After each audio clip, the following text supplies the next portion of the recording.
ஒரு பெண் நிருபர் வந்து கேட்குறாங்க, லட்டு வேணுமான்னு. அதுக்கு கார்த்திக் வந்து சிரிச்சுக்கிட்டே நல்ல தெலுங்குல அழகா பதில் பேசுறாரு.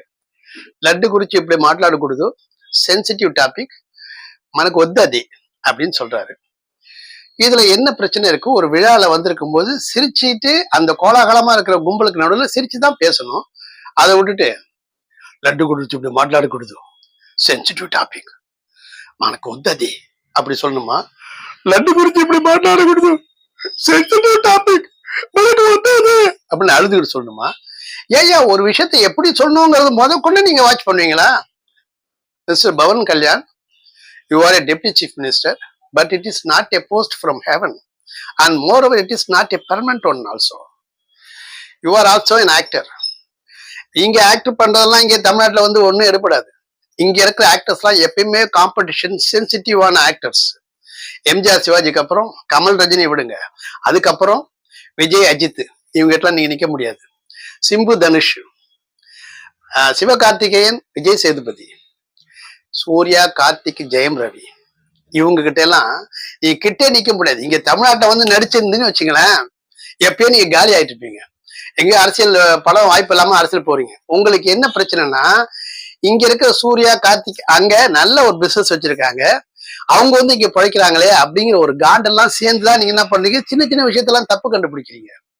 ஆனா அற்புதமா தம்பி கார்த்திக் வந்து உடனே மன்னிப்பு கேட்டார். தப்பு இல்லைனாலும் மன்னிப்பு கேட்கிறான் பாருங்க, அவங்க உலகமாக பெரியவன்.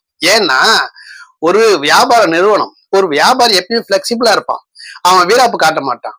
ஏன்னா அங்க போய் மன்னிப்பு கேட்கறதுங்கிறது அவமான குறைவில்லை, அது கோலத்தனம்னு இங்க சில பேர் பேசுறாங்க, அதுவும் இல்லை, அது மிகப்பெரிய பொறுப்பு. தன்னை சார்ந்திருக்கும் நிறுவனம், அந்த நிறுவனத்தை சார்ந்து பிழைப்பை நடத்தும் ஏராளமான குடும்பங்கள், அது பாதிக்க கூடாதுன்னு நினைக்கிறவன் அவங்க சார்பா என்ன வேணா நம்ம மன்னிப்பு கேட்டுக்கலாம், நம்ம சுய கௌரவத்தை கூட விட்டுலாம், அவங்க பாதிக்காம அவங்க பிழைப்பு கெடாம இருக்கணும் அப்படின்னு நினைக்கிறோம். பாத்தீங்களா, அது மிகப்பெரிய தியாகம் உள்ளம்.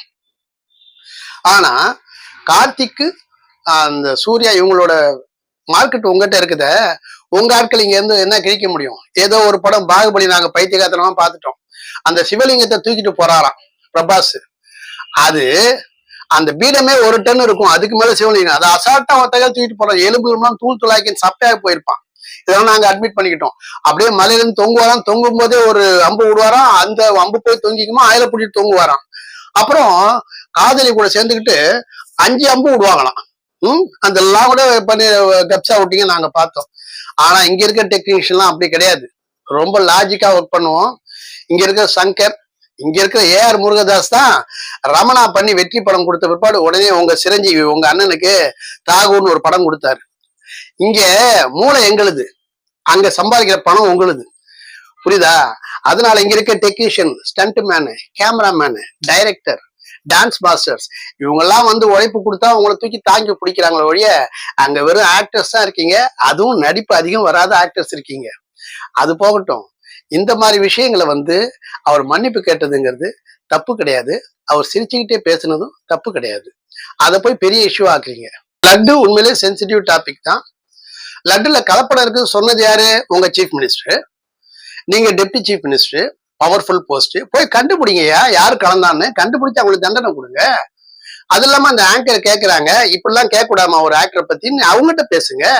பதில் ஒழுங்கா சொன்ன ஒரு ஆளை பிடிச்சிக்கிட்டு அவர் தமிழங்கிற ஒரே காரணத்தினால, அவரோட மார்க்கெட் இங்க இருக்குங்கிற ஒரே காரணத்தால நீங்க எகிரி குதிப்பீங்களா? You should think more than 100 times before saying anything about Sanatana. Very good. பேசுறதுக்கே 100 தடவை யோசிக்கணும்னு சொல்றீங்க, but you should think more than 1000 times before doing anything against Sanatana. நீங்க சனாதனாவுக்கு அகைன்ஸ்டா நீங்க பண்ணலையா? சனாதனா கடல் கடந்து போக கூடாதுன்னு சொல்லிருக்க தெரியுமா? கடல் கடந்து இருக்கிற ஒரு பெண்ணையை கல்யாணம் பண்ணிருக்கீங்களா? Is that not against Sanatana?